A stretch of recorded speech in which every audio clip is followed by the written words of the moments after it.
What's up, everybody? Ridge Hunter Outdoors Podcast, episode number 92, coming at you this week. We're really excited about it. We got Alex DeBord all the way up here from Georgia on.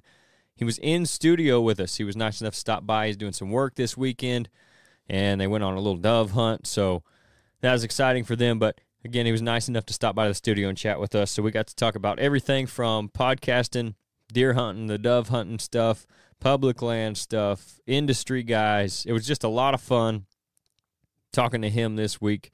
If you guys missed it, he was on episode number 78. We had him on the phone. He kind of gave his background like we normally do with first-time guests, so go check that one out and then come back and listen to this one because it was a lot of fun too. But before we get into it, before we get into all that, don't forget about our sponsors for the episode, one of those being Grandpa Ray Outdoors. They're our longest-standing partner on the show. They specialize in providing the best nutrition for white-tailed deer on your property, starting with the soil. They offer a full line of high-quality food plot seed and plant foods. They started in 2015, but John up there has been in the seed and nutrition business since 1991. They've got over 14 different food plot blends to choose from, so no matter what you're looking for, you're not going to have trouble finding it.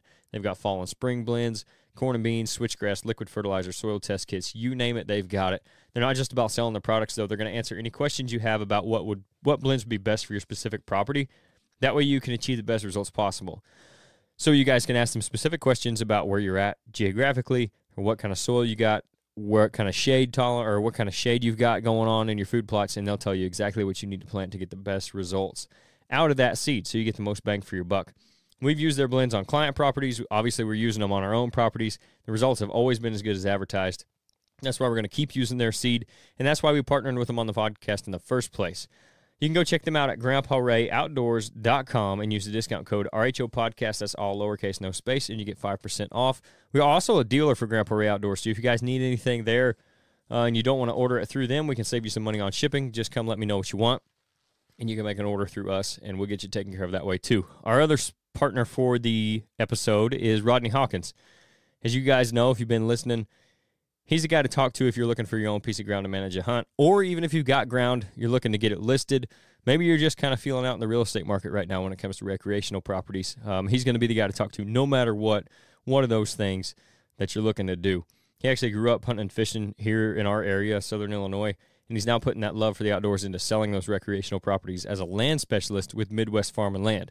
Now, Midwest Farm and Land isn't your average real estate company. They sold over $85 million worth of ground in 2022 alone. They've got agents like Rodney all over Illinois, so they're really a local company with a national reach. For more info on them, you can contact Rodney directly at 618-925-3153, and he'll get you taken care of. He's also got his own company called RHO Outdoors. They've currently got hard and soft-sided blinds and blind chairs, all from Radix Blinds. They've got an all-natural scent elimination product called Camo Dust, which we're going to try out this fall a little bit. He's got Tacticam trail cameras as well. As popular as those are, I know you guys are looking for them. He's got them. Go get them from him and let him know that we sent you. That'll help us out a bunch. If you're interested in any of that stuff, you can go to his Facebook page, RHO Outdoors, send him a message through there, or email him at rhoutdoors@yahoo.com, or again, just call him directly at 618-925-3153. And don't forget to tell him you heard about him on the Ridge Hunter Outdoors podcast. Our socials, Ridge Hunter Outdoors. That's on Facebook and Instagram. Those are the two we use the most. So go check us out there. Give us a follow or a like. Our Facebook group is the RHO Podcast Patrons. I still have yet to come up with a better name for that. Eventually I will when I get time to worry about it. For right now, that's a placeholder. But that group is for our listeners to kind of get in, get some exclusive content, have some input on the show, all of that kind of stuff. You'll get notified about the guests coming up. That way, when I know enough ahead of time, that way if you have questions for them, you can ask them. We'll also ask 4 questions in there that we might answer on the podcast. So our website is ridgehunteroutdoors.com.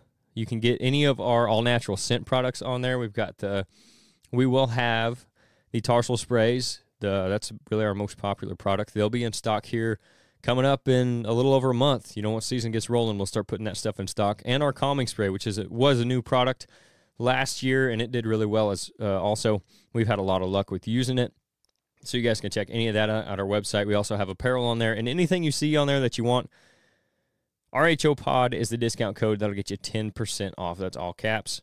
RHO Pod. You can also follow us on Apple or Spotify. We appreciate that. Leave us a review. That helps us out a bunch as well. And then the YouTube channel, Ridge Hunter Outdoors. Subscribe, like, comment, all that good stuff.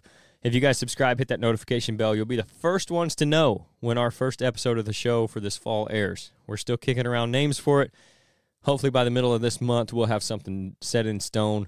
We'll start releasing some stuff for it, and then we're going to roll into the season and start putting out some content for a hunting show. So appreciate you guys that are already subscribed, and if you're not, make sure you go do that so you don't miss out on any of that stuff. We've also going to hit some into this food plot season kind of things coming up here. I'm going to do some work at the cabin coming up. I know Nate's got some videos he's working on for you guys, updating on his plots, planning, and all that kind of stuff. And we'll update you on that as we go along here in September. So, all that aside, Alex DeBord in studio with us this week. I think you guys are really going to enjoy it. Here we go with episode 92.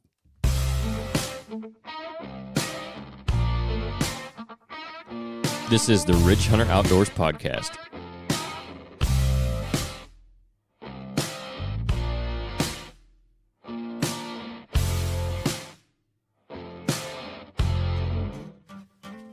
What's going on, everybody? We got Alex DeBord from Talk About It Outdoors in studio with us. He's all the way up from the big state of Georgia. He's got a couple guests with him. So, first of all, you want to tell everybody who you brought with you? Yeah, man. Glad to be here, first of all. Thanks for having me up. Appreciate you coming. It was great to do the last podcast we did, and we had an awesome time, and then getting here in person and getting to meet you, and, you showing us this amazing place y'all have built with your family and everything. Great to see, and thanks for having us. Yeah, absolutely. So I brought my nephew. He's not really my nephew, but I call him my nephew. It's my best friend's son, Caden Watson, with me. He kind of runs with me pretty tight when his dad can't go, and fortunately, last year for him, his dad wasn't able to go, and he said, well, I'll go with you. And I said, all right. So we came up Labor Day and did some, scouting and stuff like that. And this year we kind of made it our annual trip. And, there you go. Next, I've got Brock Holston. He's become a really, really close friend of mine over the last few years. He and I have spent a lot of time together deer hunting and coyote hunting a ton. And he's got my little buddy over here. And I got to shout this guy out, and we'll talk more about him later. But this is a hammer on some deer. I'm gonna say he is something special. But Tucker's been hunting since he was knee high to a grasshopper. His dad's had done a great job with him, getting him into the outdoors, and he's somebody. He's got his dad's phone now, and he starts texting me, and he'll say, oh, you only got dinks on your camera, those dink bucks in Georgia. So he's been giving me a hard time about them. Oh, that's awesome. But these guys have become like family to me. I mean, Brock and I talk 2 or 3 times a week, and it's getting down to the nitty gritty of deer season. Yep, so we're getting there. We're back here in the great state of Illinois. That's again, right. So. That's right. Well, we appreciate you coming up. And before we get any farther, I always try to, when I can, put in our Facebook group that whoever the guest we have coming on, and that way, if they got any questions for him, they can ask. Well, believe it or not, we got your biggest fan. And I told him, you know what? You want to say hi to him? I'll just call you when we start. So I'm going to call him right now. He wants to say hi to you. Who's this going to be? Is it Dedinger? Hang on. Hello. Hello, you there? Hi. All right. I got Alex DeBord here for you. I know you said you was his biggest fan. You want to say hi to him. That's absolutely right. Oh my God! I know who this is now. I didn't recognize this. I didn't recognize that Alabama voice at first. But Rip Dickerson, how are you, old son? Yeah. See. Do you see what he's doing already? Old son. Well, if the shoe fits, you got to wear it, old buddy. Golly! I still got a couple months till I turn 50. You're almost 60, you said? Boy. See if I ever meet you in a Buc-ee's bathroom again. I gotta give a shout out to my boy Rip. Rip's somebody that I met at NWTF for the first time, and we've really become pretty close and got to talk to each other a good bit. And we had our annual bow shoot this year, and Rip hooked me up with some awesome targets that we were able to use this year. And so he met me at a Buc-ee's parking lot, and we did meet in the bathroom. Well, I went to the bathroom anyway while he waited in the parking lot. I actually came out of the bathroom, and he tried to sell my targets to a guy, and he's like, "Oh no, these wasn't for sale. I was just joking, man. I was just kidding with you." But no, Rip's somebody that I'll go ahead. I was going to say 5 more minutes and I'd have been a lot richer. Well, that's all right. You'd have been a lot richer, but you'd have never slept again. You know that. Well, that's, I can't argue with that. You're right. You're right. Now listen, I told Canyon today or yesterday. I said, man, you got Alex coming on there, and you got to get me on there and let me pick at him a little bit, have a little fun with him. And I want you to know how much I think of you. Oh God, here we go. Yeah, because you know what I'm doing right now. You're either taking a crap or, and if you're thinking about me, then that's got to be the best thing that's ever came out of you. Actually, I am sitting down here waiting on my fishing partner to get here. I've been starting at 6, and he didn't get off work till 8, so I come down the river about 20 miles in this hurricane to pick him up and to talk to you. And I took time out of all that to talk to you and the king. So now you're going to make me feel bad, like, because I'm poking fun at you and giving you jokes. Is that what you're trying to do now? Yeah, all them jokes about me being old and stuff, man. I thought enough of you to want to get on here with you. Well, hey, I appreciate that, old buddy. I appreciate that very much. I'll tell you what, I'll buy the beer when we get to NWTF, at least for 1 round or 2. You better be real careful about that now. I know. That's why I said for a round or two. Yeah. Put a cap on that. I caught that. Don't worry, I caught that. Yeah. Well, hey, Rip, I appreciate you giving him a hard time for us. I was talking to him yesterday, and he said, man, if you're going to have him on, you got to call me when you guys start so I can get him wound up for you. It don't take much. Yeah. Well, hey, I just wanted to say, man, y'all, Canyon, y'all are great guys. I enjoyed coming on with y'all the other day. Mm-hmm. Alex, dude, you're solid dude, good guy, good people, man. It's easy to get along and have a good time with good people. And, I appreciate all of y'all. And I just wanted to say hello. And I think you're doing a dove shoot tomorrow, aren't you? Yeah, we're going on a dove hunt with my buddy that's here with us. Gosh. I probably won't kill any, but I'm going to try. Well, there goes about 18 boxes of shells. I brought 12. We get it right. Let's get it over with. All right. Well, man, hey, y'all have a good one. I'm gonna see if I got one good fish in the live well. I'm gonna see if we can put 2 more in here now that my partner's here. There you go. He's a better fisherman than I am. There you go. Y'all have a good night. Holler at me if you need me. Will do. Hey, appreciate you coming on for a minute, Rip. Talk to you soon, Rip. Yeah. See y'all. Yeah. Oh God, #1 fan. No, really. No, I do think a lot of Rip. He and I hit it off very well when we met at NWTF, and I had made a TikTok video. Is where it all started. The relationship with Rip and I. I don't know if anybody that listens to this has ever seen it, but it was a video. I make these funny videos about whipping my kids, and it's a parody thing. My kids think it's just the funniest thing ever anymore, and it went viral, and it's gone crazy with all these videos and stuff I made. And I made one for NWTF. And one of the things on there was talking about not knowing who Harold Knight was. And I said I needed to whip my own ass if my kid doesn't know who Harold Knight is. And he saw that video and showed it to Harold. And Harold, I was walking through the show and I ran into Rip, and he's like, come here, you got to meet Harold. So I went over there and got to talk to Harold Knight, and it was a lot of fun. And That's since awesome. then, Rip and I've spoke a lot. So think a lot of him, great guy, been in the industry a long time. As you know, y'all did a show with him. So. Yeah, and I appreciate you setting that up, too, because I've talked to Rip several times since then. Nick never had a bad conversation with him. I mean, it's just a long conversation when you get on the phone with him. Hey, ain't nothing wrong with that.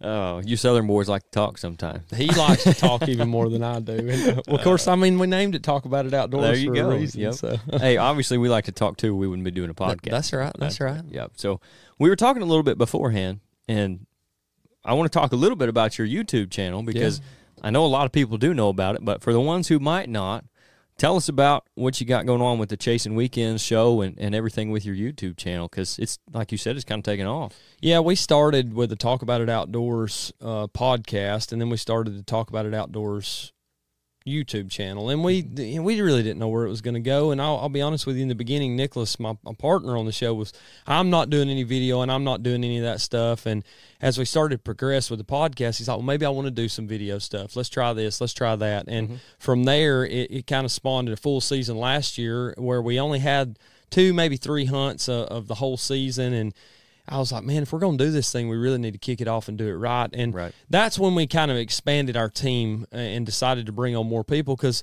dude, we're working class guys just like everybody else. We got jobs, and if you're going to put out a channel or a series, you really need content. So we banded together. Everybody brought names to the table, and we started throwing, names in the hat of who we might decide to bring on, yada, yada, yada. Had conversations with them, and we expanded our team for this year's drop. So we dropped 2022 deer hunts in 2023. Right. We held them back a year. Right.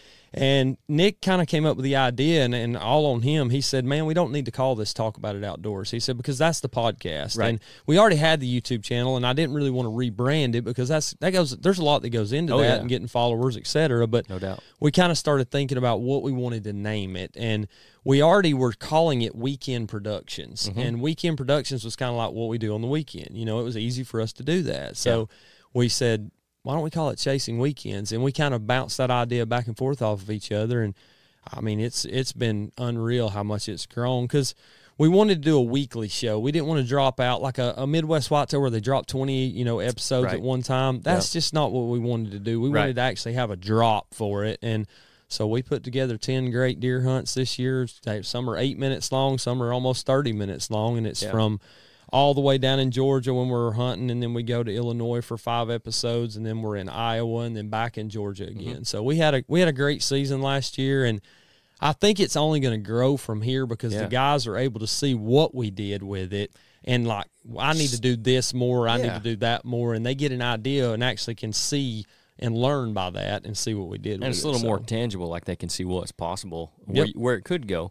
I think that's kind of what you're saying there with not rebranding the channel and changing it to something else. We're going to start a show this fall, and we've been kicking around a bunch. And when we started the podcast, I was like, man, I never want to get really too much into filming. We might do a little bit of stuff. And here we are. We're going to start trying to do something. And it's real similar to what you're saying. Like, I'm kicking around names because I want it to be able to stand by itself. Right. Whatever it is, by Ridge Hunter Outdoors, right? But it needs to be able to stand on its own because it's the same, but it's different, you're talking about. But I also want to do, you mentioned Midwest Whitetail. They were kind of, like Bill Winke was kind of the pioneer of the semi-live internet show. That's right. And I want to do something similar to that. Because last year I would do, like, the vlog, and Nate did one of them, and Jeff tried to do a couple, but his camera works subpar, to say the least. Sorry, Uncle Jeff. I'll give him a hard time. But I would do, like, I would hunt, come home, edit everything, and it wasn't your traditional show, but edit everything and then put it up that night. But this year I want to do like a weekly show where we get everybody's hunts through the week, and then he's got the headphones on now, he's ready to roll. I want to do the weekly show where I can put everybody's hunts together through the week, and then do like the semi-live thing, not necessarily like we hunted today, here it is tonight, but like this is what we did through the week. And I think that helps guys too. Like even out-of-state guy coming to Illinois, you can see what's going on with the deer doing that week. And I like that idea of it too. But yeah, I definitely was excited to see that you guys were doing like basically a full season of a show. And man, it was painful to hurt back or to hold back. I mean, it was painful for us because everybody's like, man, when's the deer season dropping out from last year? When's that buck you killed going to get out? When's Caden's buck coming on? When are we going to get to see this stuff? And I'm like, man, just be patient, and we're going to try to get it in front of you as soon as possible. But who the heck wants to watch deer hunt during turkey season? So it made no sense to drop it. And holding back a year it was probably the best thing that we could have done, but it was tough. I mean, it kind of hurt our growth a little bit, and it held us back. But we needed that, and it's been worth the wait. Yeah, and that's kind of like the traditional model too, right? Is to like you'll film your hunts from the one year, and then you wait, edit, make sure you got your ducks in a row, and then release it for the next fall. That's kind of like the traditional route that a lot of guys go anyway, right? Well, we wanted to do something bigger than what we were already doing, and dropping out the episodes and not having them fully prepared or fully edited. It was not something we wanted to do. Now, don't get me wrong. If you go to the Chasing Weekends page and you watch this season's episodes, you're going to start at the first one, and you're going to think, wow, what in the world is this? But by the time you get to the episode that drops out this Sunday, which is episode 4, right, Caden? That sounds right. Episode 4 drops out this Sunday. Right. So once it drops out, you can see the progression, and it goes right along with the podcast. When we first started podcasting, they were terrible. I mean, right. Whose wasn't? Yeah, I mean, it is. I mean, but you just have to do it to learn it. And I'm going to tell you what, Nicholas Wilson did an amazing job from day one or episode 1 until episode 10 in his editing and what he's learned. Our turkey season videos are going to be incredible. I've already saw little bits and pieces of them. Right. There wasn't a whole lot of hunting and a whole lot of footage shot by our team, but we're going to have 5-6 episodes that drop out, and it's some cool stuff. Yeah. But we don't want to make it this cinematic craziness that's we're not a TV show. We're not. I mean, right. But we are a bunch of guys chasing weekends, and we want to show it but we need to do more with it, and we're learning as we go. Oh, yeah. And so I think that's the thing that people are going to take away from it. They can see the progression as we go with it. Yeah. And I mean, there's a learning curve to everything. Like you said, the podcast, it somewhat pains me because one of our best episodes still yet is the first one that me and you ever did on the trail camera thing, like we were talking about with that Zoom in the break room over there, and we had our tripod mic stand set up on the boxes so we could actually get a face level. That's you know. Right. Yep. And I'm like, anybody that asks me, I'm like, hey, check out the podcast. Start around episode 30 or something, you know, because I feel like that's kind of when we started to figure out a little bit of stuff out, and we're still learning all the time, still trying to make it better. But like those, like you go back now, like you said, you listen to your first few, and you're like, it was okay. But it wasn't what we wanted it to be. Exactly. And but we talked about that a little bit too. Like, I never wanted to put something out that was just so bad a quality that like no one would want to listen to it. So maybe it is a good thing that it's still one of our best episodes because people are listening to it. Yeah. They find you and they find that first episode. Yeah. We always say go to episode 100 when we had Chipper Jones on. Yeah, right. You can kick back from there, and you can. And generally, people go listen to that episode, and they're like, "Man, I want to listen to this one." And they'll pick and choose the ones they want. The turkey hunters that are on. I mean, Matt Van Sice, Dave Owens. They want to listen to those episodes and find out who they like and can relate to. And then they want to go find the deer hunting episodes where we had Jared Mills or we had Greg Glessinger on, and they find those guys and they want to pull in. But I'll be honest with you, some of our best episodes have been local guys. Yeah. The people we've had from our community. And what that shows me is we've got a lot of local community support. So they want to listen to those episodes. So. We're the same way. Some of like Dusty's. His are generally, he's a local guy. He's going to hunt with us some this fall. Yep. He's some of the best episodes we got. And part of it, I think, is people looking on the outside is like it's a name next to the episode. So they want to find out more about this name that maybe they don't recognize. Right. But also, like you said, it brings in that local support, which is, it's good to see. You want to see that kind of thing. When you're doing a podcast like this. And I've had several guys tell us, like, it's really cool that there's a local show, And even, I think even moving into the YouTube and doing the show, most of those guys that are doing TV shows aren't in Southern Illinois. Right. Maybe they got a team member that's down there, but that I know of, is there a popular show that's shot around here? Not based. I mean, most of them are Iowa. No. You got Team Radical. Kansas. They're a little bit further north than us. They're north of us. But, yeah, I mean... So, you can sit here and try to think of them. Maybe there's one or two, but... There used to be a Wild Outdoors pro staff guy that hunted just right over here. And we're going to have... This is a little sneak peek. We're going to have one of those guys on. Really? Okay. Potentially. We're in the works of it right now. Yeah. So, but, yeah, Dusty knows him. Yeah. He hunts the neighboring property, I think, some of them, so maybe they would do some swapping on hunting and stuff. But anyway, we're supposed to be hooking up and getting him on the podcast. But you mentioned Jared Mills, who's he's no longer with Midwest Whitetail. Correct.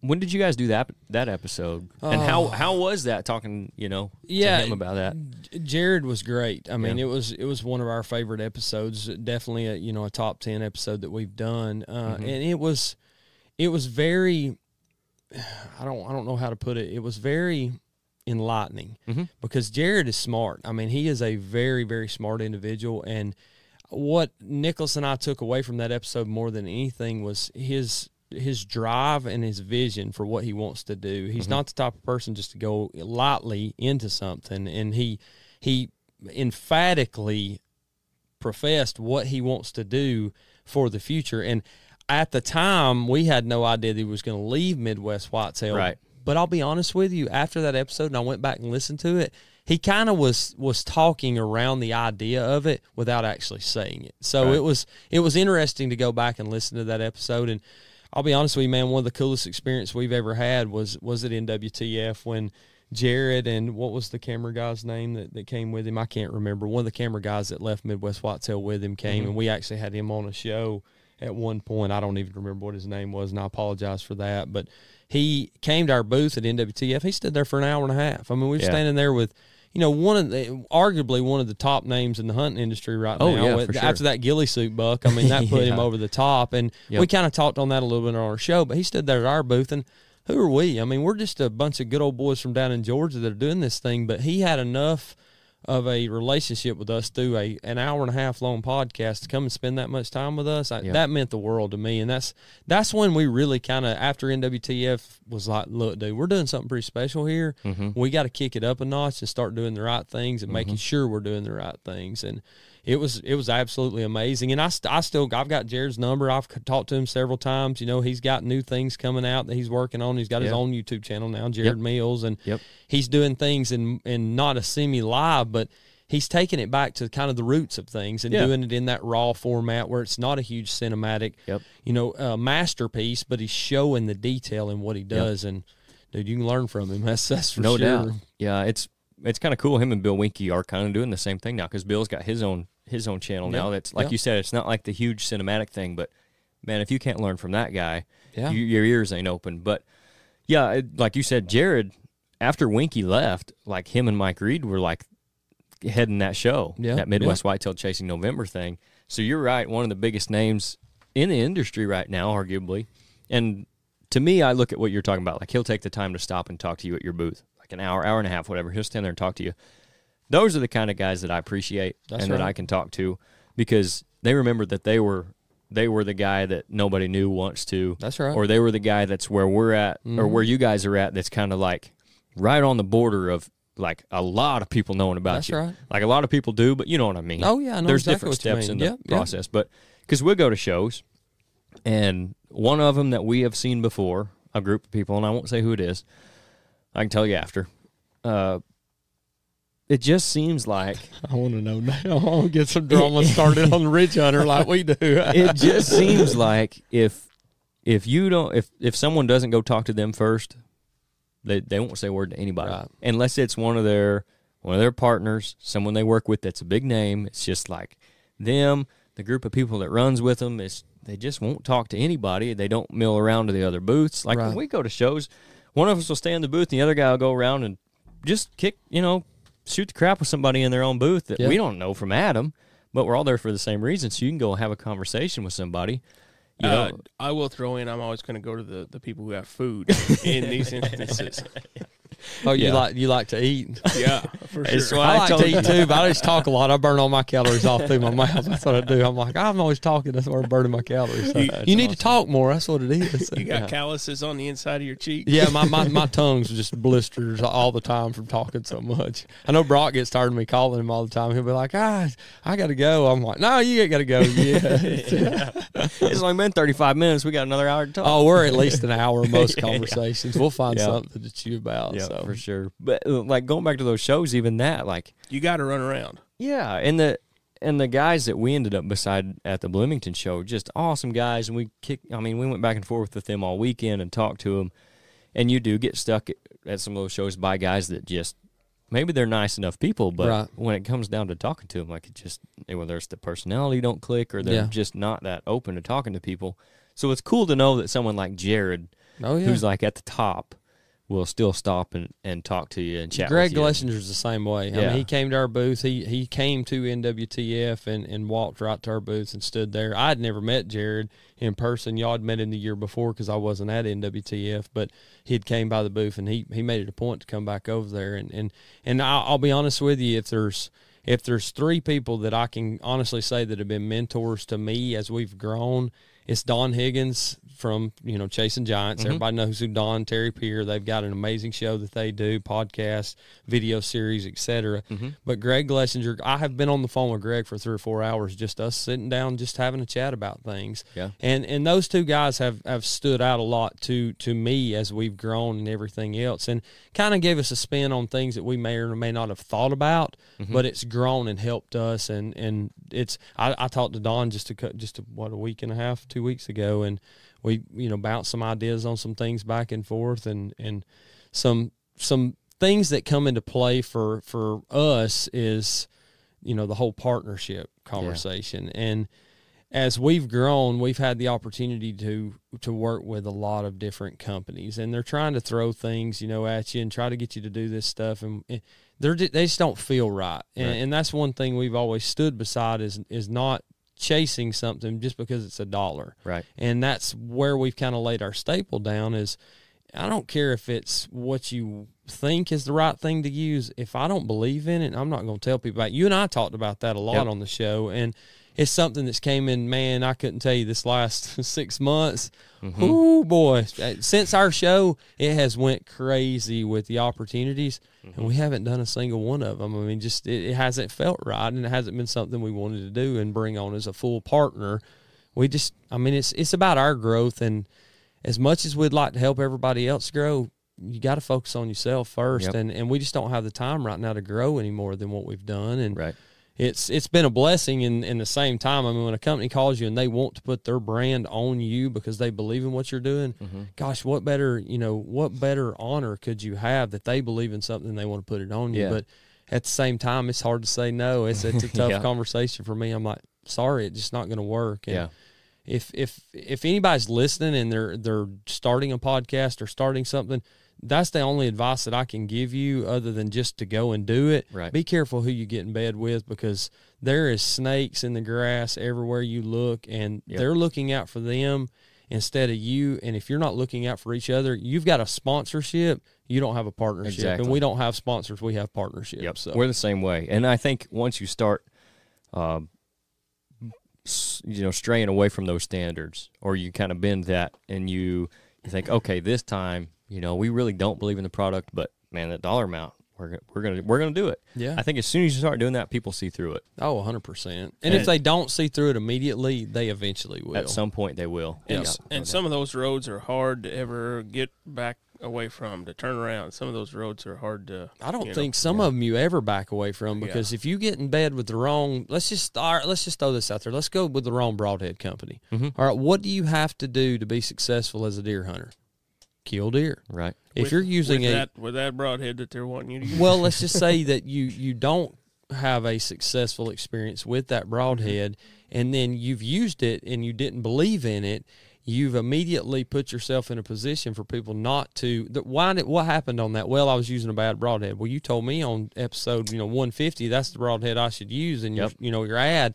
Well, now they're questioning your thought process on that stuff. So and then then that can leave a lasting effect. 100%. Yeah, and even on your other partnerships, because then it's like, well, if you told me to use this and you actually don't like it, what about all this other stuff you're telling me to use? And then if that stuff gets back to the guys that you're actually partners with, that can leave a sour taste in their mouth too. So yeah, I think you're definitely right. You gotta, and I think this is good stuff, because when we go to these shows, there's always a handful of people that come up to me and want to know how we started, 100%, what we started with, because they're looking to do something themselves, and there's so much, there's the avenue for it. Like it's the startup cost is pretty low to do a podcast. We were talking about some of the stuff we started with. The cost wasn't real high.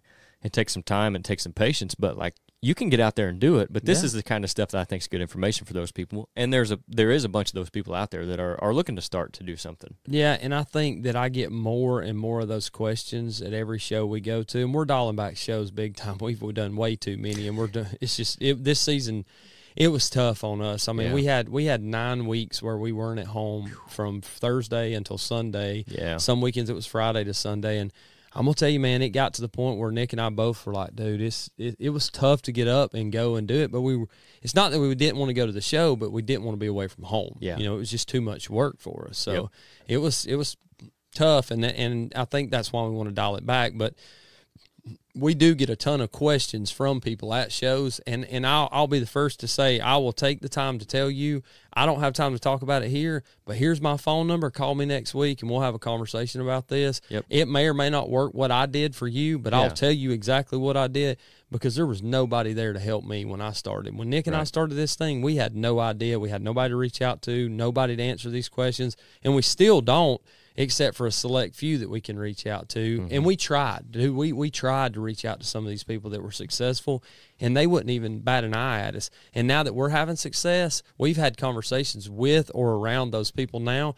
and we don't turn our, we're like, sorry, man, we don't want to do anything with you. Because, I mean, why? You won't help me when I'm at the ground floor. Why you want to get on the train when it's rolling now, So, and that may or may not be the right way to do things. I completely get it. But that's the way that we're doing it, whether people like it or not. I mean, that's just the way that we are, and we try to be honest with folks. And if you help me in the beginning, dude, I'm going to be the first one to jump on board with you if you want to do something. So no doubt. And what you just saying there, one of the people we met at this last show we were at was wanting to know about, wanting some help with restructuring some of the stuff they were trying to do, and they were trying to kind of, I guess, progress with one of their partners, and I was like, look, a guy sat down and helped me out with it. I got no problem sending you guys, whatever you want to know. Like, of course, I'm not going to give you everything in the book, but like, I'll give you what you need. Yeah. Same thing he did for me, like what you did for me. Like, I have no problem doing that because someone did it for me. Right.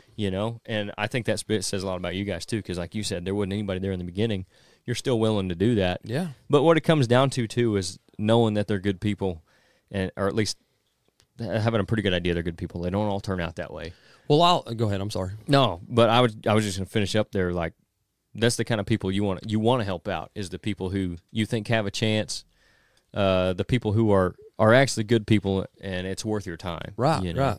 Yeah, and I think that, and I'm going to go ahead and tell this story, and I don't know if I should or not, but I'm going to, because it goes to show the credibility of the partner that I chose in this podcast. And Nicholas Wilson is one of the best people in the world to me. I couldn't ask for a better friend or a better partner to do this with. He's an amazing person. He's an amazing partner, and he and I were offered the opportunity to work with a couple different feed companies. And we've worked with some feed companies in the past, with one in particular, and things really didn't work out. It wasn't what we wanted to do. It just didn't pan out. Right. Okay. And it was no hard feelings. We're still friends with the guys now.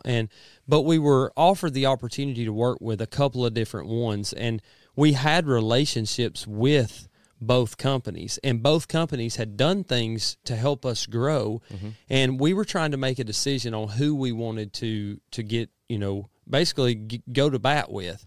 And Nick, on the way to our last show that we did in Georgia, he said, I think we don't go with any feed company. He said, I think we support them both. We don't need the money. This isn't our job, and let's just support them both. And that to me, that conversation that morning just showed the thought process that goes into his mind. And I had conversations with both of those companies, and afterwards they were like, it's not the answer we expected, but we respect you more after doing that, because at the end of the day, relationships is all we've got in this world, and our relationships meant more to us than actually doing something with them. And I'm not trying to toot our own horn by saying that. All I'm doing is offering someone advice that don't just let that dollar figure be the deciding factor in what you want to do with somebody, because at the end of the day, if you don't believe in it, don't lie to people about it. Or if it's going to hurt a friendship over it, is it really worth it on a podcast? I mean, come on, man. This is what I do for fun. This is where I want to be,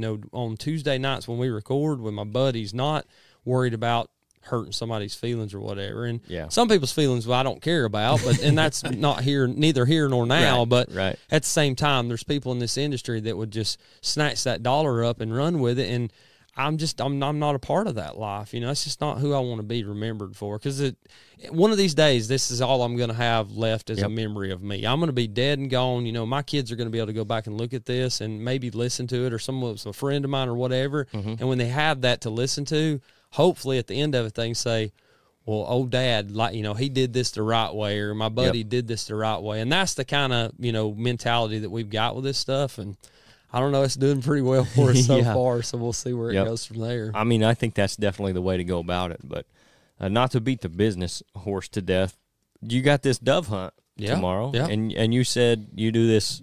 Is this a yearly thing for you? I know you said this is kind of your I've never been guys' dove hunting a day in my life. Okay. I went on one. This is your second trip up here together, I should say. So you didn't dove hunt last year? No, Okay. we didn't. No, we didn't. There's no doves in Georgia? There are, yeah. But we were coming up, so Labor Day has kind of become this is our second year of doing it. It's become our trip to come up and hang our cameras we come up in November. We only come for 1 week during November because it's really all the time we got, And we come up and do some scouting, hang some cameras or whatever. And Brock's been gracious enough to us to open his home for us to stay with him the last 2 years. And we kind of got to talking about wanting to do a dove hunt this year. And he was like, hey, let's go. It'd be great. Tucker'd love that. So we said, all right. So we've got this big plan that we're going to go on a dove hunt. And I brought 450 shells, and I'll probably shoot, I don't know, maybe 2 dove. I'll probably shoot every shell I've got and not hit a one because I'm just not a good shot with a shotgun. Hey, ain't nothing wrong with that. Hey, birds are hard to hit, too. Well, Tim Wells does it with a longbow and knocks them out of the sky. And so, but I'm not Tim Wells, and I don't expect to knock them out of the sky tomorrow.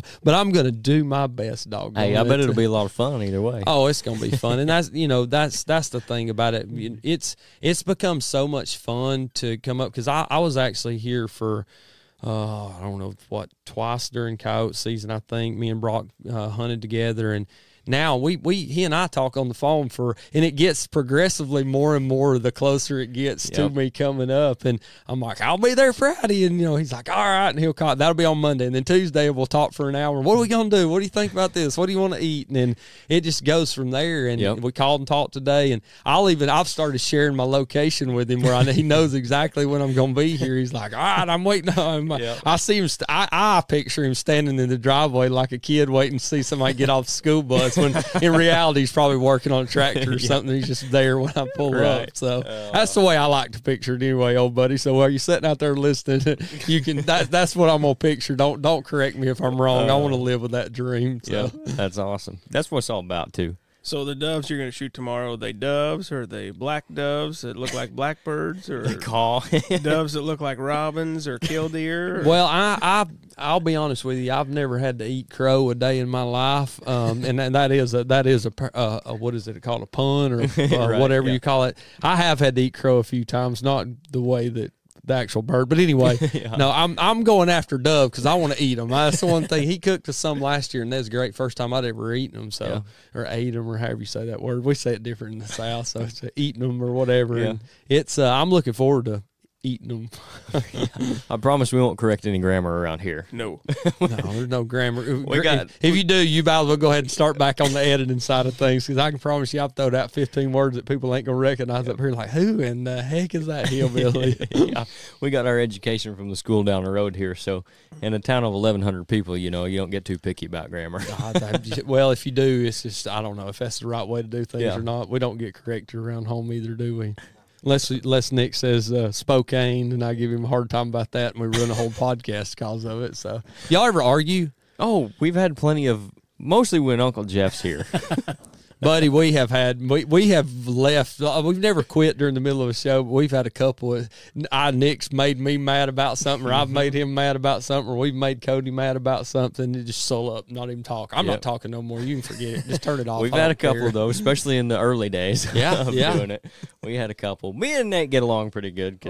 He puts up with my crap most of the time. He's pretty easygoing. As you can tell, he's a pretty easygoing guy. So. Reminds me a lot of Nick, the way he just sits there and he kind of watches, and I'm worried that he's over there thinking about a question and I'm not going to be able to answer. He's over there thinking about how he's going to kill that deer this fall because this guy he's a killer now. Don't let him fool you. We got to find him first. Yeah, still trying to find the one. Yeah, I just got all my cameras up Sunday. So turns out the cameras didn't work exactly how I thought. I was just telling Canyon this today. I let my subscription for my cell cams run out at the end of turkey season. I left them on the trees. I went out there and collected them, I don't know, mid-July or so. Well, of course, they'd been taking pictures the whole time. I thought, subscriptions ran out. They go dormant, That's not the case. It filled up my cards. Well, then when I turned it on, and turned my subscription back on here last Sunday, they just send me hundreds of pictures every communication now. Oh, wow. That they've been taking all summer, you know. So it turns out there were some nice bucks over there. So I probably need to, rethink things. We might go back that direction. But anyway. That's pretty cool. Now, the Tacticams don't do that. When the subscription's done, it's on the card. It still takes pictures, but it doesn't send them to you, and it doesn't do like a solid upload. Right. So so these are Radix cameras. Very happy with them.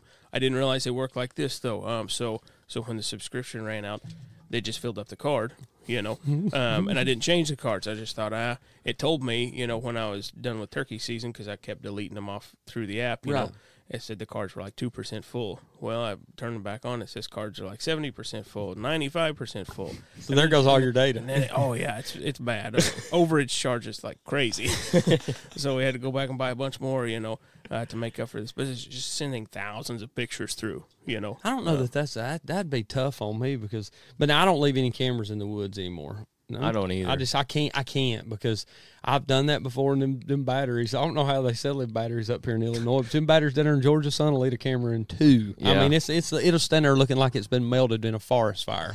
There won't be nothing left of it. I mean, battery acid dripping out of them if you leave them in Georgia. I've had a few like that, but I never leave mine out. I normally I'll take mine down. I think the last one I had up this year was probably February because I drug my feet about going and getting it. Maybe early March.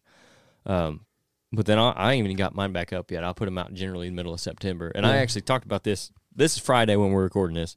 I did the episode today, the Full Draw Friday, and I was talking about this today. The places I hunt, any bucks that are there now will not be there in October. And any bucks that are going to be there in October, maybe the one-off, are not there right now. So even if I get pictures of them right now, it's not the deer I'm hunting. So I just wait. I save the cell subscription money for October, and I'll go put them up middle of September, and that's mostly just so I can go put them up, and then there's 2 weeks of me not being in there.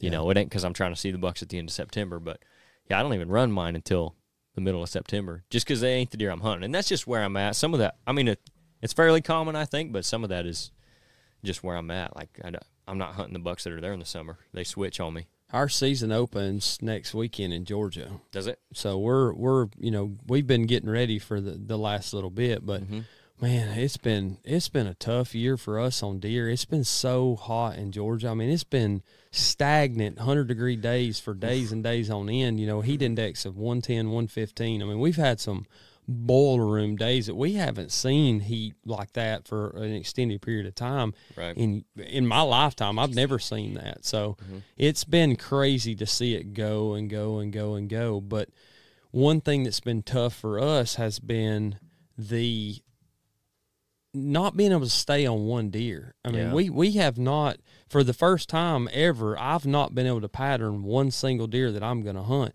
Now, I went a little bit different route this year with the way that, because we're a bait state, so we can put out bait. Doesn't matter. We can hunt over it. It's legal. We're putting it out. I'm gonna hunt near it or over it, or if I want to, I can do it. It's legal, so I'm gonna do it. So, but I didn't do that this year because of bears. We've had a terrible time with bears destroying our feeders. I mean, and last year I had probably a 350-pound bear just sit there and tear my feeder. I put it up 3 times, tore it down every time. I'm like, I'm done with this. I'm not doing it next year.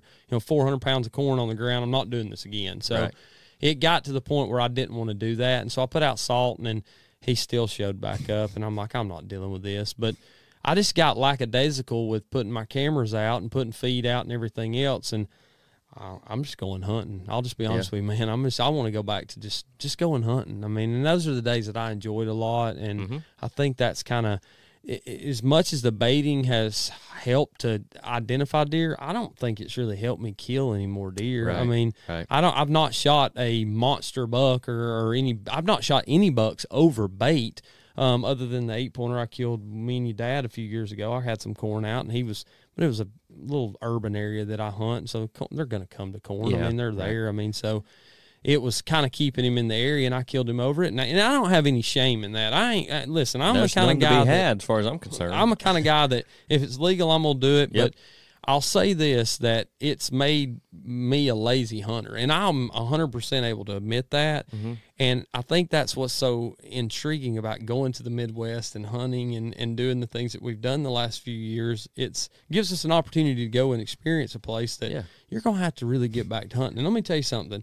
since I started hunting around Brock, I have learned more about deer hunting in general than I have ever in my life. I mean, there's never my dad taught me how to hunt, and don't get me wrong, my dad was a great knowledgeable hunter, but he was a woodsman. Right. But I have learned things that there's a word, and I'm going to say it's edge bedding. There wasn't no edge bedding in Georgia. We had briar patches, you know. We had hardwood ridges. Get where the pines meet the hardwood, son, and you'll bust them over the white oaks. And that was the thing. And when I started spending time around him and learning the wind and learning how to hunt this stuff, it has made me a better hunter at home. You know, when I don't go to a place that I'm familiar with, I go jump on a piece of public ground. Because you can't bait on public ground, so you just got to go and, you know, hunt just like you normally would. But it's made me a better hunter. And I think that's the thing that's so cool about venturing out of state or venturing out and meeting other people, that you can learn from them if you'll let yourself, you know, humble yourself to the point where you can listen and change what you're doing. And I spend time around him. Like after this weekend, I'll have to go home with my notebook and I'll like, well, he said to do this and do that, you know. And it's so neat to me to be able to learn from somebody like that, absolutely you can kind of take those tidbits of information and apply them in another state, because it does work. Yeah, because I mean, ultimately, they're going to act different and have different places they want to bed or eat and all that stuff, depending on where you go. But deer are deer, so there's certain things that definitely translate. Yeah. But yeah, you're talking about that where you're just kind of going out there to hunt. I just lost a place we were talking about before where that's kind of what I would do. Like, I wouldn't put any cameras up out there. It was a place I could go that if I didn't have anything on my other properties that I really wanted to go after, I'd just go sit there, and whatever came by was kind of a surprise. Right. And there's fun in that for sure, because like it's like you said, kind of back to the days when you didn't run cameras. Yeah. Because when I started hunting, gosh, I couldn't afford a cell camera, and they were still like, you know, that big. How old are you at the time? 26. Oh God, I'm 11 years older than you Yeah. are. Do you remember going to Walmart and developing cameras like 35 millimeter film and looking through every picture to get a picture of a squirrel? Right. That was the trail cameras we had first off. I mean, we might have oh man, I can't wait to get this developed. You get it, and it's like leaf, leaf, squirrel. Oh God, we got an animal on here. And then it's just a deer, and you're framing that deer, and then usually it's a deer right up at the camera. You can't even tell what it is, but it's a deer, and we've got one on the picture, so we're going to keep it. I was a little after that, but I remember like the first one I ever had was a hand-me-down from my uncle, and it was a great big old mole tree, because that was like the brand at the time. Oh yeah. Oh yeah, thing weighed like 45 pounds. You know, had enough flashes on it to land an airplane here. Yeah, you would literally sit in a stand, and if you had the camera somewhere else and it was getting close to dark and you saw a flash, you were getting ready because you knew there was a deer over there. Absolutely. Trip that camera. Yeah, where's that 747 landing at? It just lit up the airstrip. Yeah. No, but that's a lot of fun to have a place like that to go, and where you don't necessarily know what's out there, and there can be a lot of fun in that. And then another thing you were talking about, you know, kind of that stuff maybe made you a little bit of a lazy hunter, which I don't know if I believe that or not, but it did. I'm telling you, man, it made me that's 100% the truth. That it at home. I mean, I'm not necessarily. Now we grind when we go out of state. We was going to Kentucky, Tennessee, places hunting public land. We was grinding, but at home, I'm telling you, man, it made me a lazy hunter, because I would watch that cell cam. I ain't got nothing on there. I ain't going hunting. When 2 ridges over, I could have the biggest deer of my life walking by, but I hadn't been out there scouting. I just been watching that cell camera. I'd been watching those trail camera pictures, and they're a great tool, but I'll tell you, anybody can say what they want to. They may criticize me or whatever else. Trail cameras and hunting over bait will make you a lazy hunter. Well, that's just don't get me wrong. There's nothing wrong with it. I'm going to do it. Don't get me wrong. Y'all don't come criticizing me. There's going to be a pile of corn out somewhere on my place with a camera on it. If I see a big one, I'm going after him. I shoot a nanny doe over it too. I don't care there. But it is that one thing that has my, and I'm able to admit my faults. I know I got lazy with it. So well, that's what it is too, though. It's a tool in your tool belt, because we talk about it all the time. You can run those cameras, but you can fall in love with getting that picture on your phone or not, and either hunting or not just based on that camera, when, like you said, there may be a big one running that ridge 100 yards away that ain't getting on your camera, and he's there every day. That's right. So you got, getting out there and doing those observation sits if it ain't a good day, or getting out there and doing the scouting, even in season, low intrusion, just getting out there and seeing what's going on. Once you start putting all that stuff together, and you're not just relying on the scouting, or just relying on going and seeing with your own eyes, or just the cell cameras or the regular trail cameras, once you start putting all that together, then that's when you start killing deer consistently, or having shots at deer consistently, because some of us can't shoot. I'm not talking about him either. Y'all got one of them on y'all's team too. He gonna get mad at me, Cade, when I say that. He gonna get mad, Brock, when he hears me say that. poor old Cody. He has had a run of bad luck with missing deer. Oh boy, he's had a go at it. It happens, man. It happens. But yeah, like I said, I missed a doe last year up here in Illinois. It looked like a cow walking by. So I mean, you could have hit it with you probably could have hit it with a pool cue throwing it as a spear, and I missed the whole deer. So oh, it happens to the best of us. Oh man, did that make the cut on the show? It does. Yeah, it was the episode that drops. It dropped last Sunday. Okay. Yeah. I haven't seen that one yet. So hey, son, I ain't ashamed to say I'll miss them. I'll miss them, but I tell you what I do miss is them big does. That's the ones that tear me up more than anything. And I've said it time and time again that if I see a deer and I pick my bow up and I say I'm gonna kill it, generally I can get it killed. Mm-hmm. But them does, I see them, I'm like, I don't know if I want to drag that doe out or not. I go to second guessing it, and I get in my head, and it kind of. Man, or if they walk the other way and then they come back and they excite me and surprise me, man, it tears me up. And I love shooting does. I'm a flathead hunter, man. I love meat. I'll stack the freezer to the top, jerky, snack sticks, whatever. Y'all are doing this processing stuff, yourself here. Well, I do it myself, and that's the only way I was ever raised. Right, I've always done it myself. Never took a deer to a processor. We always did it ourselves and grew up doing it that way. Yeah. Well, after you've done 5 or 6 does in a season, you're like, man, that's getting boring. I'm tired of doing this. Let me, do a buck or something. Yeah, and then, right. Boy, you eat them does and they taste good. So that's just, I like shooting deer, but a big old nanny doe, son, they tear me up. I just get jacked about it. I see them out there, I'm like, oh boy, you're going to be eating good tonight. And I don't know, it's just something about it.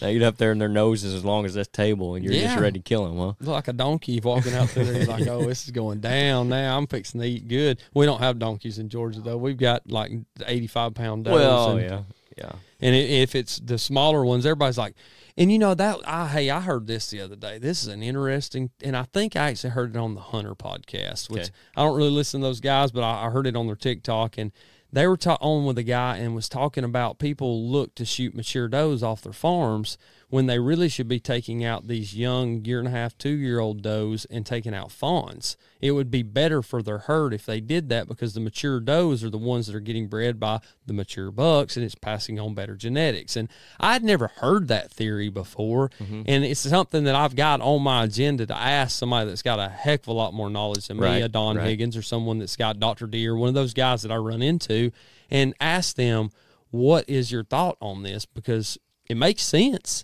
I mean, they're eating up your crops and everything else and eating up the food and taking it away from those mature does that can actually raise a set of babies. So, yeah. I may start a new campaign, Caden, take out the fawns. We might start shooting every fawn doe we've got in Georgia. I'm sure the boys back home will love to pick at that. You guys have been doing that around here a long time. I like it. Well, I don't want to drink. You know why? Because y'all's fawn does are as big as our adult does. You might be right there. You go to dragging a big doe out around here, son, you better have some help. Yeah, buddy. Bad. You ain't doing it on public land. You're like, I'm gonna let that doe walk on by right there. You were talking. Do I really want to drag her out?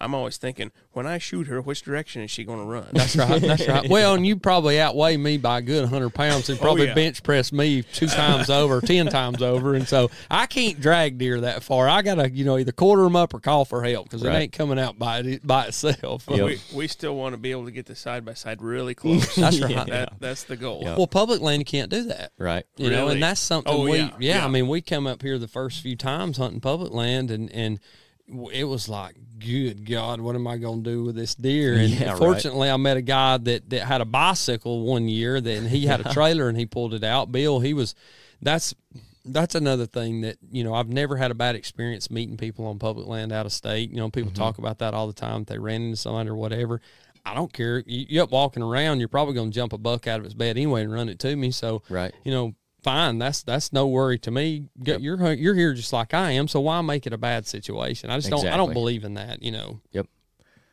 I think the problem people have like that is probably them.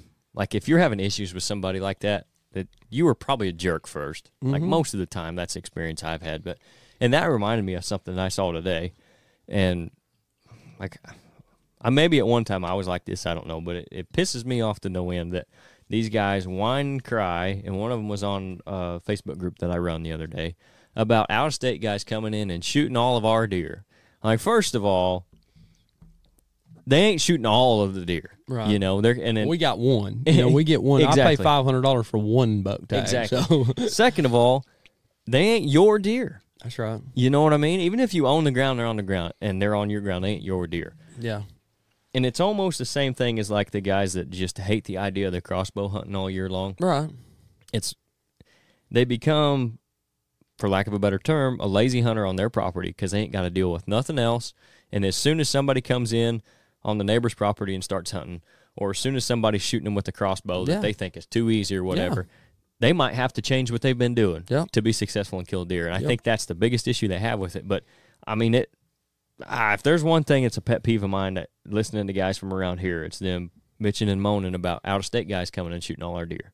And for me, the more the merrier. Well, Bring them on. I've never left that public ground to go on a piece of private without permission. Exactly. I've always asked. I'm the kind of person that Cody and I, when we were coming up here, we would go and talk to, maybe a landowner, not for hunting permission, but maybe an easier way to access a piece of property, Yeah. And we've had people tell us, you're the first person that I've ever had come to my door and ask me to cross my property without me having to run them off, and I don't believe in. I'm gonna tell you what, if my dad caught me on somebody's piece of property without permission, not only would I be in trouble with the landowner that had it, but I wouldn't have a butt left when I got home because he would have kicked it off. And I think that's a respect thing that we've lost in the outdoor community. And you touched on the crossbow thing.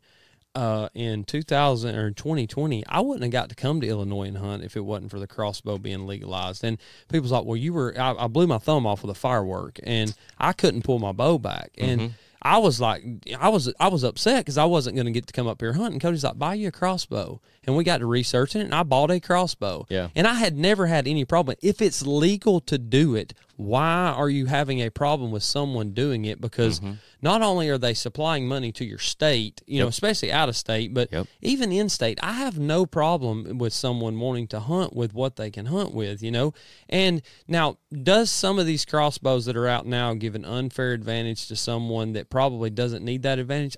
Dude, there's no question about it. If you've got an Oracle on your scope or on your crossbow that can self-range fine, you can shoot a deer at 100 yards, you're not questioning the crossbow at this point. You're questioning an ethics thing. So if you're still using ethical mindsets to harvest a deer, taking shots that are ethical and doing it the right way, I don't care what you shoot them with. You know, it's the same thing as a guy taking a 500-yard shot with a 30-06 down in Georgia. You probably don't need to be taking that shot, Jack. You was practicing with 100 yards, in your backyard last week. You probably don't need to shoot you had a at 6-inch group at 100 yards. and you blow its leg off. I mean, there's no difference in that. No, I mean, it's the same thing with a compound bow. If you're not taking a shot that's ethical and that without a shadow of a doubt that you feel like that can harvest that animal, don't do it, and so I don't know. And I'm telling you, there's going to be an episode that drops out this year from my deer that I took last year. People's going to be like, why'd you take that shot? Why'd you take that shot? And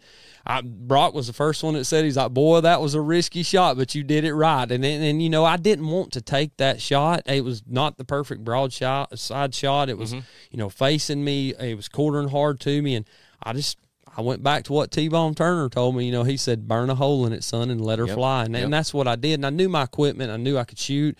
So I took the shot, and Caden was filming me when it happened, and I turned around the camera, and I was like, dude, I didn't want to take that shot. I didn't. And the deer didn't go 60 yards, and he piled up. And so, but I don't know. It's just that whole crossbow theory just blows my mind that people that we're that petty in our arguments that we're going to argue about something like that. I mean, come on, dude. The antis are after us every single day trying to take away our God-given right to harvest an animal, and you're going to argue with somebody that's actually putting money into your state. Come on, that's a little bit extreme for me. So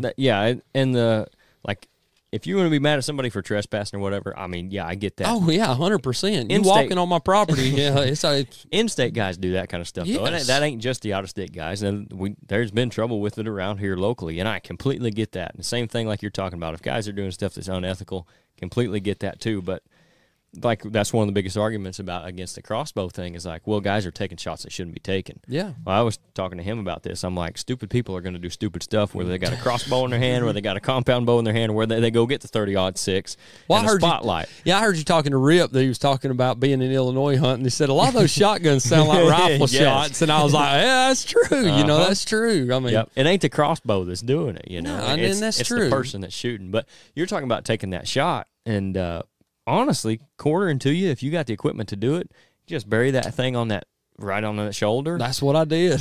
I mean, that's one of the best shots you can get because you know you're getting in there after all that stuff. And a matter of fact, I was shooting 125 grain muzzies last year, and then a 550 grain arrow set up. Still shooting muzzies. I like that. at 70 pounds, and I had a deer come in that was quartering to me, and for whatever reason in my mind, I thought, stay off of his shoulder. And everything I was shooting was set up to just bury in a shoulder. And had I done that, I'd have killed him. Yeah. But I hit him back, and we didn't find him. I think he lived. That deer, I think he lived. But, like, that's one of the best shots you can take as long as you're not an idiot like me and you try to hold off that shoulder. I mean, if I try to come right off it, the edge of it, you know, just right off that scapula. If I'm shooting down, you know, I want to bury it. I want to knock that running gear out if I can. I don't want him to run far.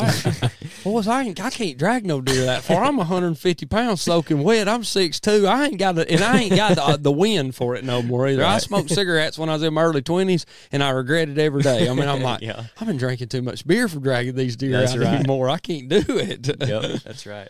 But yeah, that's.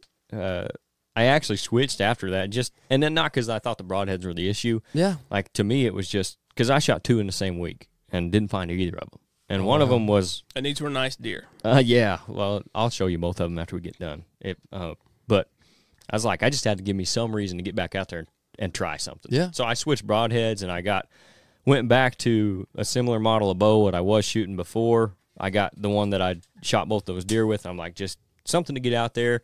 Went out and killed the doe, and, you know, like, I'm rock solid confident in what I've got going on now, and but that's what it took for me, is just sometimes just changing a little thing, and it's a mental game. You kind of mentioned that a little bit earlier, like, when that doe comes in and you think, do I really want to shoot her? That's when you mess up. Oh, boy, I blow it all to pieces, and it's over with. I'm like, it's not going to be a good night for me. I'm going to miss, and but if I say, I'm going to shoot a doe when I get in the stand, oh, that doe comes in, I can usually do pretty good. Done. I hit one back last year. First deer I shot last year. You were asking earlier, did you make that on the show? If it happens during my season and I've got a video camera on it, I don't care good, bad, or indifferent. It's going on that show because I want people to see, yes, I can screw up, and yes, I can do the right things to follow up with it and be successful. And I'm not trying to put that stuff out there to tell people to do something wrong. I'm putting it out there so people can see that you do make mistakes in the outdoors, and you are going to shoot a deer, hit a deer high. You're not going to find it. It happens. It's hunting. There's so many variables that play into this stuff, and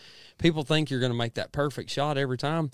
Well, I've never seen that perfect scenario that lines up, and when I do, I hope I can capitalize on it, because I'll probably screw it up. I mean, that's what my fear is. That's pretty much what I did last year on that one. I mean, he was 20 yards, slightly quartering to, and just screwed it up, but...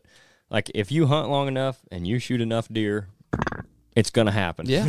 Don't think it ain't. Yeah. I mean, at some point, you're going to hit a deer bad, and your gut's wrenched, and you're going to feel horrible about it, and you're not going to want to hunt for a week like I did last year, or 2 weeks, whatever it was.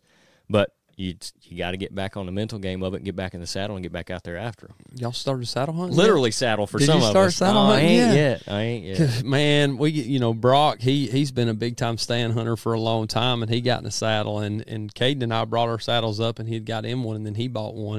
And we were talking about this on the way up there, that he wanted Tucker to be able to start hunting in a saddle when he's old enough, when it's safe enough for him to do that, so he could not necessarily learn to just be a saddle hunter, but that he could learn that is a tool in your toolbox.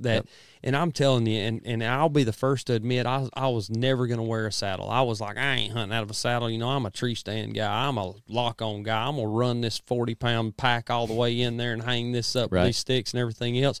When I started saddle hunting, it changed the game for me. And not just the ease of getting it in the tree, but when you are packing that stuff in, it's lighter, And I did not get busted a single time by a deer seeing me. And I honestly feel like it had a lot to do with that saddle and being able to get behind a tree and manipulate it and be hidden and stuff like that. So that's a whole story for another day. I mean, the saddle stuff is just, it's changed the game for us at Talk About It Outdoors, because we all run saddles now. Our entire team, Cruiser Saddles, that's our partner, that's our title sponsor.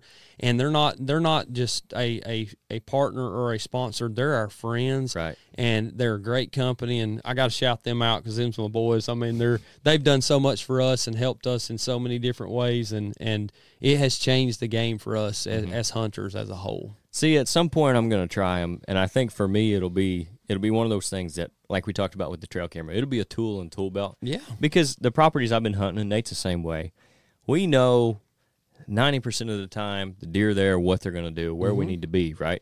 Now, there's going to be times where maybe we want to be on that other ridge, and then that's, to me, that's an opportunity where I could get in a saddle and go slip up in there instead of my summit climber, right? You know, and making all that noise. And it ain't bad, and it's one of the most comfortable things you can sit in my opinion, as far as a stand goes. Why do you get in a saddle? But that's what I'm saying. Like, I think like if I get a saddle, that's what I'll use it for. And if I ever decide, like, I want to go hunt a piece of public land, to take place, maybe that place that I lost, just to go do something different. Just get my mind off the buck that I've been chasing and I can't catch up with because I ain't a good enough hunter. I may go hunt a piece of public land and use that saddle. But and we actually, well, I'll tell you that one after too, because I know you want to hear about it. What I was telling you about in the back there, I completely forgot. I got to tell you about that after too. But okay, we got some stuff going on there too. Hopefully that'll come out. I don't know when we'll start talking about it, but soon. And then when the YouTube channel comes up, when we start doing that stuff here in the next month, then it'll come out there. Have you decided what you're going to do, like video editing wise? Have you made any decisions on what you're going to edit with or anything yet? So my sister that runs the graphic design, has got the whole Adobe suite. Okay. So it ain't costing me nothing. That's great. What are you guys doing? We use Final Cut Pro. Okay. Yep. Yeah, I've messed with that a little bit. It's tough, man. It's a program that if you don't know what you're doing in, you can screw up stuff very quickly. But let me tell you something. For us, that one-time cost was a big thing. Right. But the complexity and the things that you can do inside of there to fix mess-ups has been a big help. So for us, that's what we like to use. And the only reason I ask is in case somebody's wondering what we use. That's what we use. So. Yeah. We're going to use, so the couple podcasts that we did do video on, I used the Adobe, I can't remember the name of it now. It's probably Premiere. Yes. Yeah. That's what Premiere your Pro. dad's using. Yeah, and I used it. I mean, it's easy enough to use, and I can find everything in there, and I'm familiar with it, so I'm just going to stick with that and go with it. And if I don't like it, I may look into trying something else. But there's definitely a lot of good options out there for that, too. Yeah. You can find you can start with just, if you're wanting, just use iMovie. Yeah. You know, we use Mac. No, that's what our platforms are. That's what we like to use computer-wise. And, heck, you can do it on your phone. I mean, you can trim those clips down and drop them to your phone one by one and put it together on iMovie. All the vlog videos we did last year, any of the videos that we've done so far this year, if they're shorter than, if I'm doing them on my phone especially, because you can do a ton with these new phone cameras. I mean, they shoot 1080p or 4K or whatever it is. I got an free app called InShot, and it's got all the video editing stuff that I need to make a 6 to 10 minute video for YouTube that ain't a big cinematic thing, you know. And I've been using it, and it's just a free app, and there's so many resources out there that you can get started with. And that's kind of where I was at with that when we did our YouTube thing, is just starting with that. I think that's something you'll see grow as people start to do, more. There's people doing stuff on their phones now that's as good as, I think there was a movie shot recently, a full movie. They shot it all with an iPhone. What was that Max 14 or whatever, the big iPhone, and they shot the entire movie with an iPhone. Now, they had some gimbals and things like that that were crazy, and they added a lot to it, but they used the iPhone camera to shoot the entire movie with. It's amazing what you can do on those things nowadays. Well, it's not amazing for me because I can't do nothing with the dang thing. I want to throw it through the wall half the time because I love that they can get a camera to work, but they, and put a man on the moon, but I lose cell phone service on the middle of an interstate. Yeah, right, exactly. That's a hell of a note. I'm coming up 24, and I'm like, yeah, man, I'm about to call you back because this phone's a piece of crap. It ain't got no signal. So, Yeah, you were talking about my age earlier. For being 26, I should probably be able to use it better than I can. but I'm learning all the time. You didn't have the Snake and Nokia days. I don't guess we had. Yeah. You don't even remember that. No, you definitely don't remember that, Mr. 17-year-old. I remember when my dad got his first cell phone. It was the Nokia, and it had the Pong game on it, On Snake, we used to play that. Yep, that was big, 'cause text message cost you $4 to send if you text your girlfriend, "I'm home" Yep. or "I love you" or anything else. Your dad was whooping your ass. Yep. You was getting it when you got home for sending those text messages because it drove it over. Oh yeah, yep. It's just amazing technology, the way it's changed and everything else. We always thought the guys in class that had the flip phones, they could text inside their hoodie pocket because they knew where all the numbers was. That was just like the coolest blow thing you ever. away. Yeah. And now they got hoodies with clear on it so you can see it and you can do it and everything else. And they got shower cases. You can stand in the phone and watch TikTok while you're in the shower. I'm like, just bathe and get out and go on with your day. Exactly. Just get it out. You can do that afterwards. You can miss 2 minutes of a video on your phone. It's going to be okay. So Right. Yeah, it's pretty crazy. But I guess maybe some of that's good for us as content creators. People are got more ways. They're in the shower watching Talk About It Outdoors, watching Chasing Weekends, watching you miss that dough. Hey, if you're watching it in the shower, toilet, I don't care where you're watching that. As long as you're watching it, just leave a comment on there. That's all I can ask for. That's awesome. You got anything else you want to hit on before we get you out of here? I do have one more thing that I want to hit on, and it's just a shout out to my boy Nick. He qualified with a open win the other day to call in the NWTF calling competition in February. So he'll be on the big stage this year. Yeah. Dude's worked his butt off for that, and I never miss an opportunity to shout him out because I am very proud of him and where he's came from when we first started the show and where he's went with it. And shout out to my entire team. It's not my team, it's our team. I mean, right. Caden does a lot of stuff. He's our youngest team member, and he's a great kid. He's doing, awesome stuff. He runs with me, and he's survived so far, so his dad hasn't killed me. And, Cody, he does so much on our media and marketing side. I mean, he does so much for us and, tries to go out and find new avenues and things like that. And for Mark and Cody, they're up here hunting. They hunting and they're hunting on the other side of Wayne City somewhere this year. They got a new lease, and Caleb and Tyler, they're great guys, and it's some cool stuff. You actually know Cody. You met Cody he's the one from my team that came to the shop and met, and gave me a card or whatever. And then you've got who else am I missing? Oh, I'm missing Underwood and Travis, our two newest team members that we brought on to do stuff with us. Travis is a paddleboard hunter. Okay. And Josh is an old workmate of mine that's an adult onset hunter that's learning as he goes. And he came up last year and hunted Illinois with us for the first time. And just some awesome guys, awesome teammates, supporters of the show and everything else. I can't thank them enough. I mean, we've got guys in Utah that listen to every show, and we've got guys in Texas and partners all over the place. And I know I'm leaving somebody out as we go. You but always do. It's it's not on purpose by any stretch sure. of the imagination. But in a big shout out to Brock and Tucker and Brock's wife. She lets us come and crash at their house. If I call Brock and I'm like, I want to come stay, the weekend, it's never a no. It's like, right. What time are you gonna be here? And he's been a great friend to me, and he's doing great things with his son. Tucker actually killed probably the biggest buck of his life. I hope he kills 10 bigger than it last year. You're supposed to start with small ones. Well, I'll tell you this. His dad, he would not let him take a small buck. He's like, you need to wait. And then we were dragging his biggest buck ever out last year. He's like, this is why you wait. Yeah. And Yep. it was very cool to see and such a blessing to be a part of that. We got to go, and Cody and I got to go and help him track the deer. And Brock was a nervous wreck. I got to tell that. It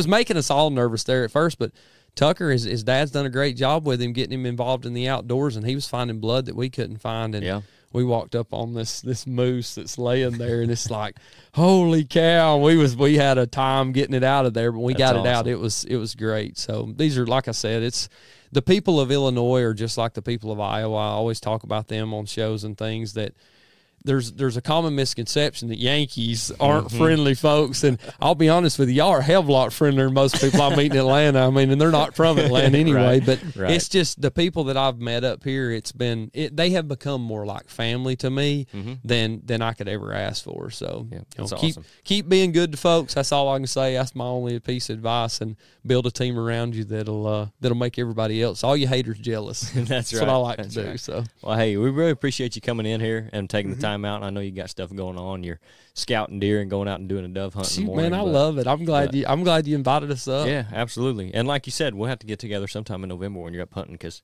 Nate likes to eat. Hey, let me tell you something, son. I can cook some pinto beans and cornbread that'll make your tongue beat your ears off. I mean, you don't like pintos? I have a hard time believing a skinny guy when he says, "Oh, this is really good." Well, let me tell you something. I told you I talk a lot. I cook. I am an excellent cook. Brock's eaten my food before, but Brunswick stew, barbecue, we're gonna have some good eating. Yeah. Okay. I'm gonna invite you down. I'm gonna prove you wrong. I know they say skinny guys can't cook. I'm the exception. I got beat away from the table a lot. I had big cousins. I got a cousin that's 6'10", weighs about 450, and he'd beat me away from the table. That's why I never got to eat much. So had to learn to cook for myself. That's what it was. Yep. But no, really, thanks for coming up, man. Yeah, and man. Appreciate it. Appreciate all the stuff you've done for us so far, just in the short period of time we've known you. Shoot, anytime. And, it's been a lot of fun. Shoot, yeah, I've enjoyed the fire out of it. All right. Hey, good luck tomorrow. And Hey, we're gonna burn the barrel off of it. yep.